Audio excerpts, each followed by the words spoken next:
Yung nasilik namin na pita ano sa mga fry na 4 months old, dijajaring na namin to para lumaki kagad. Tagal lumaki sa rep tab, tagal lumaki. At saka yung pakain nila commercial feeds lang, kaya matagal. Kaya kailangan pakainin ng medyo may protein. At saka ito naman yung muli namin, golden muli na binili ko sa Cartimar.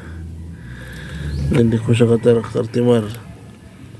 Ilang buwan na to, lit pa rin, kaya lilipat ko dun sa kabila para mapakain ko ng mga masustansya. Kasi tagal lumaki. Ito naman yung fry ng white molly. Yung iba na ilipat na, yun lang sila nahuli, kaya ahabol sila.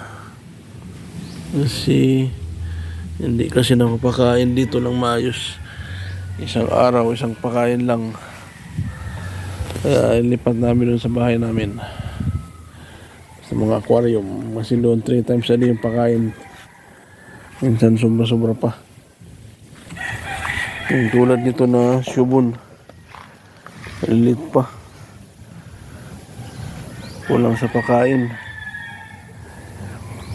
Yung batch nito malalaki na,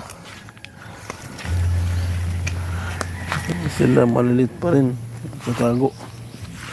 Nagtatago sila.